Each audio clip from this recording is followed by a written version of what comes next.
Farmer Thoroughgood and his grandson. As I waited unhappily at the sale, I noticed a man who looked like a gentleman farmer. I saw his eye rest on me, and I pricked my ears and looked at him. "There's a horse, Willie, that has known better days," he said to a young boy with him.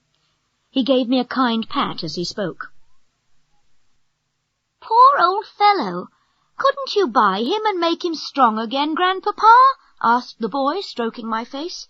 "Just like you did with Ladybird?" The farmer laughed.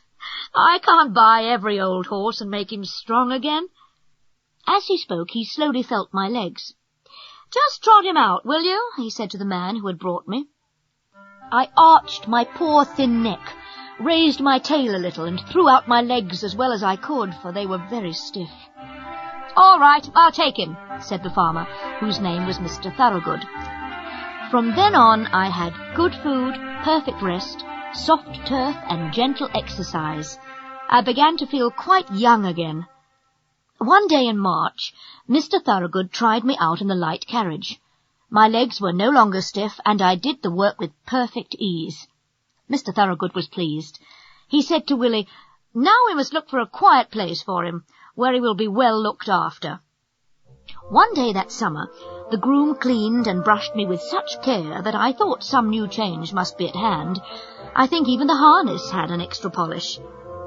Willie seemed half anxious, half merry, as he got into the carriage with his grandfather. "If the ladies take to him," said the old gentleman, "they'll be suited and he'll be suited. We can but try." We drove through the village and up to a pretty house with a lawn and shrubbery at the front. Willie stayed with me while Mr. Thoroughgood went into the house. Soon he returned, followed by 3 ladies. They all came and looked at me and asked questions.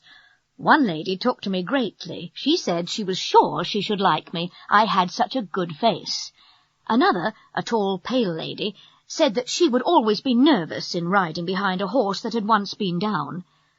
"It isn't always the horse's fault," said Mr. Thoroughgood. "Why don't you have him on trial for a while, so that your coachman can see what he thinks?"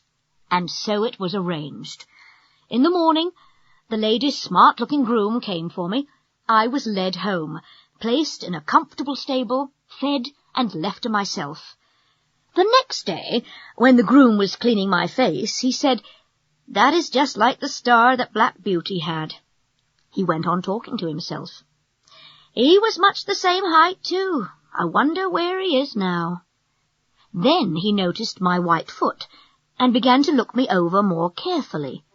White star on the forehead, one white foot on the off side. Then looking at my back, "And there is that little patch of white that we used to call Beauty's threepenny bit. It must be Black Beauty. Why, Beauty, Beauty, do you remember me, little Joe Green?" And he began patting and patting me as if he was quite overjoyed. That afternoon, after I had taken the ladies for a safe, gentle drive, I heard Joe telling them that he was sure I was Squire Gordon's old Black Beauty. They were already pleased with me, so they decided to keep me and call me by my old name of Black Beauty. I have now lived in this happy place a whole year. Joe is the best and kindest of grooms, and my work is easy and pleasant. My ladies have promised that I shall never be sold, so I have nothing to fear. And here my story ends. My troubles are all over, and I am at home.